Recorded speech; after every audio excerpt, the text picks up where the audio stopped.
कल जब मुझे पता चला कि मिर्कीपुर में चुनाव में रोका है, तो उसकी जब तफ्तीश की गई तो पता चला कि मेरे द्वारा जो याचिका की गई थी, इस्तीफे के बाद से ये बातें शून्य हो जानी चाहिए थी और मैं अपनी याचिका वापस लेता। विड्रॉल एप्लीकेशन आज फाइल हुई। फाइल होने के बाद कोर्ट से हमने रिक्वेस्ट की, इसको एज द अर्लीस्ट सुन लिया। विड्रॉ का एक ऑर्डर होगा कोर्ट द्वारा, उस ऑर्डर को हम हर जगह फेस कर देंगे, चुनाव से अपील करेंगे कि वहाँ तत्काल चुनाव कराया जाए।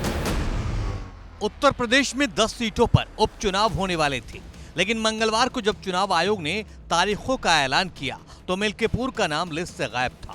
मुख्य चुनाव आयुक्त ने इसके पीछे दलील दी कि मिल्कीपुर को लेकर याचिका दायर है, इसलिए फिलहाल वहां चुनाव नहीं होंगे। Bashirhat is under the election petition.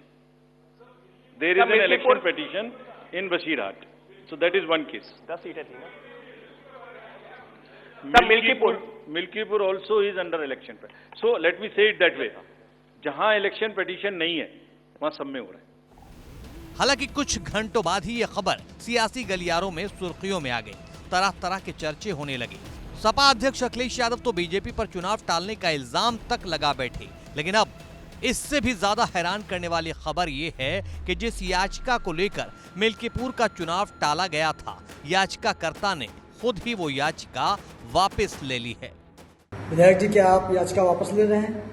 हाँ, कल जब मुझे पता चला कि मिल्कीपुर में चुनाव में रोका है, तो उसकी जब तफ्तीश की गई तो पता चला कि मेरे द्वारा जो याचिका की गई थी, जिसमें अवधेश प्रसाद जी ने जो नोटरी कराई थी, उसका लाइसेंस 6 वर्ष पूर्व खत्म हो गया था। इस तरीके से वो बोगस था। तो मैं हाईकोर्ट के सामने आया था, अपने अधिवक्ताओं के माध्यम से मैंने उस पर स्टे मांगा था। स्टे तो नहीं मिला था, पर कोर्ट ने इस बात को माना था कि गलत हुआ है, उन्होंने नोटिस दी थी और उनके इस्तीफे के बाद से ये बातें शून्य हो जानी चाहिए थी, पर शून्य नहीं मानी गई। अब जो भी संज्ञान में मामला आया है, उसको देखते हुए मैं हाईकोर्ट अपने अधिवक्ताओं के साथ आया हूँ और मैं अपनी याचिका वापस लेता हूँ।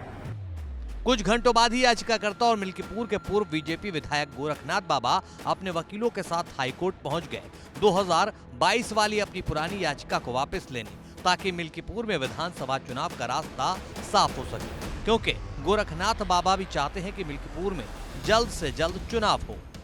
पर जब कल चुनाव आयोग ने उसको शून्य नहीं माना, तो आज मैं अपने अधिवक्ताओं के साथ कोर्ट पहुंचा और मैंने याचिका वापस करने की अपील की। हमने एप्लीकेशन दी, उसको कोर्ट ने माना, एक्सेप्ट कर लिया। कल की डेट उन्होंने लगाई है। एक अप्रत्याशित खबर मान के चलिए, समझिए, जैसे इस तरीके की घटनाएं पूरे देश में हुई नहीं थी, ये पहली बार था। हम लोगों के लिए पहली बार था, किसी पार्टी के लिए पहली बार था।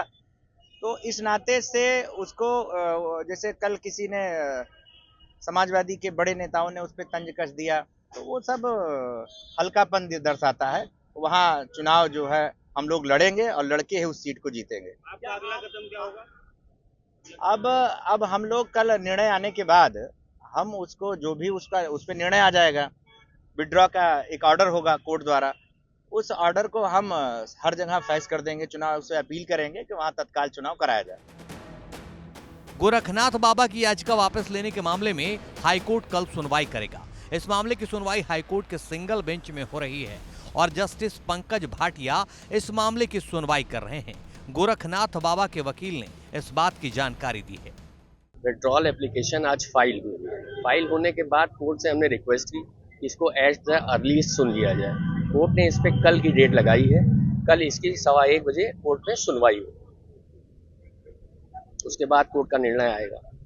अब सभी पार्टियों और पक्षों को कल हाईकोर्ट के फैसले का इंतजार है। हाईकोर्ट का आदेश आते ही मिल्कीपुर में होने वाले उपचुनाव का रास्ता साफ हो जाएगा। अब देखना यह है कि जितनी तेजी याचिकाकर्ता ने दिखाई है, उतनी ही तेजी हाईकोर्ट और उसके बाद चुनाव आयोग भी दिखाता है या नहीं, क्योंकि 13 नवंबर में वक्त ज्यादा नहीं है।